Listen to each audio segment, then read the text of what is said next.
Vamos sim, e temos uma especialista para nos ajudar a entender mais sobre o que pode acontecer daqui para frente com a passagem desse furacão lá pela Flórida. Nós recebemos ao vivo a meteorologista Heloísa Pereira. Heloísa, obrigada pela participação. Bom dia a você, bem-vinda. Muito bom dia, Lívia. Bom dia, Rafael. Bom dia a todos que nos acompanham. Agora há pouco, o NAIDS que trouxe um panorama dessa passagem desse furacão pela Flórida, tocou o solo com categoria 3, perdeu força na sequência para a categoria 1 e ele mostrou imagens de satélite agora para gente, mostrando que pelo menos o olho do furacão já está na costa leste do estado, ou seja, a pior parte, pelo menos em relação a essa intensificação, a esse centro do furacão, já teria passado. É um sinal de alívio ou as consequências desse furacão ainda podem se intensificar em algumas regiões? Olha, Lívia, podemos dizer sim que é um sinal de alívio, né? O sistema acabou passando, atravessando o estado da Flórida com uma rapidez um tanto quanto maior que alguns modelos previam.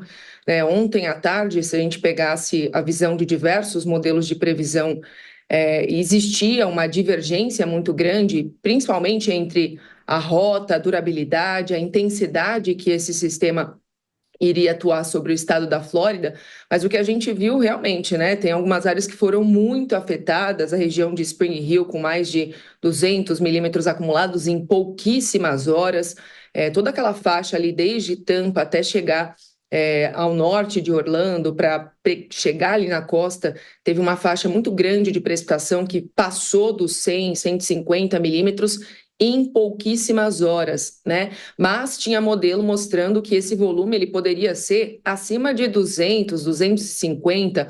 Então, os danos que esse fenômeno poderia ter trazido, né, segundo algumas rodadas, inclusive de modelos até americanos da própria NOAA, poderia ter sido muito pior. E nesse momento, quando a gente vê na costa leste já ele atingindo a categoria 1 e sabendo que o caminho dele, né, continua sendo o seu deslocamento aí para leste, a gente vê também, claro, ainda tem muitos alertas, né? Eu entrei na página oficial da NOAA hoje pela manhã, eles ainda colocam, por exemplo, né, tem uma área que eles chamam aqui de Daytona Beach, eles colocam ali essa área como uma que no momento está sendo registrado, né, o padrão de ventos acima de 80 km por hora, acima de 100 km por hora, e ainda tem um risco muito eminente para chuvas acima de 100 milímetros. Então, tem resquícios também dessa tempestade atuando nessa região. Mas, sem dúvida nenhuma, Lívia, é uma situação que não tem mais a mesma abrangência, o mesmo potencial e que, principalmente, né, já conta com o afastamento desse sistema.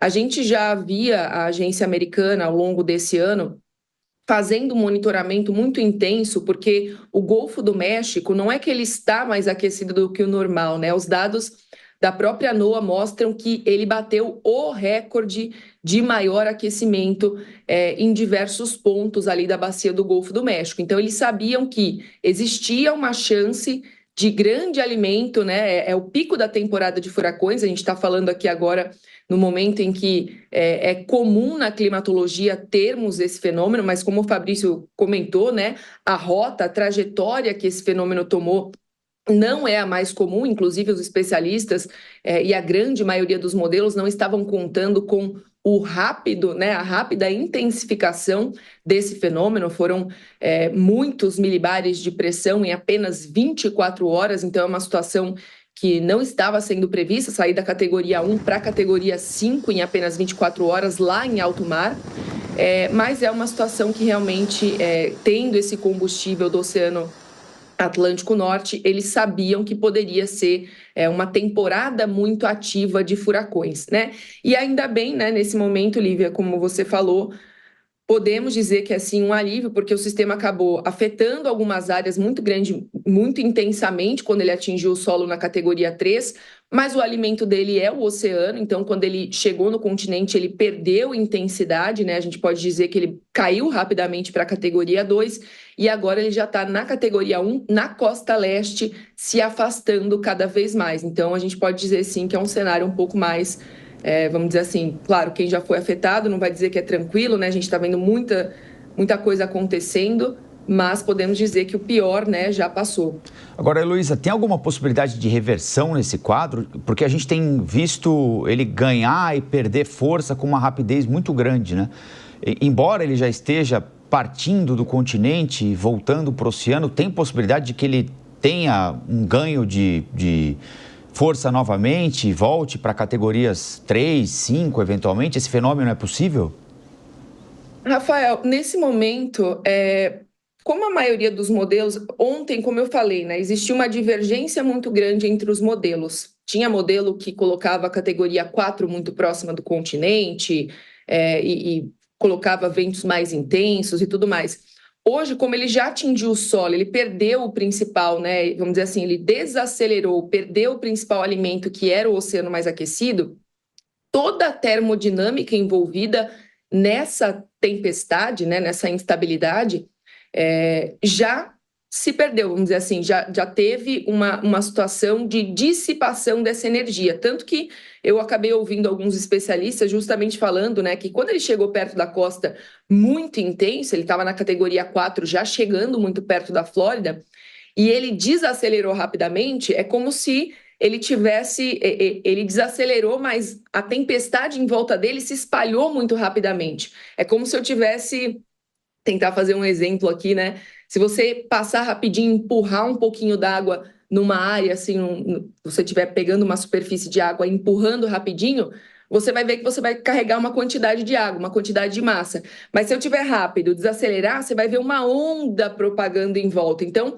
essa energia do furacão, essa instabilidade do furacão dissipou, né? Se espalhou numa área maior, claro, atingiu mais áreas. Como a gente falou, tem uma faixa desde a região de Tampa até Daytona Beach que registrou mais de 150 milímetros em vários pontos e de forma consecutiva, né? Então, foi muito rápido a evolução dessa tempestade, dessas instabilidades. Só que depois que isso aconteceu, parte da energia desse sistema já foi dissipada, já foi, vamos dizer assim, perdida. E aí, como eu falei, tem uma concordância entre os modelos agora, né? A gente, inclusive, tem outro sistema formado, né, muito próximo aqui do Milton também, a gente tem o Leslie, a gente tem o Kirk, então tem outras instabilidades acontecendo, e isso divide um pouco, né, essa convergência de umidade, essa atração de umidade.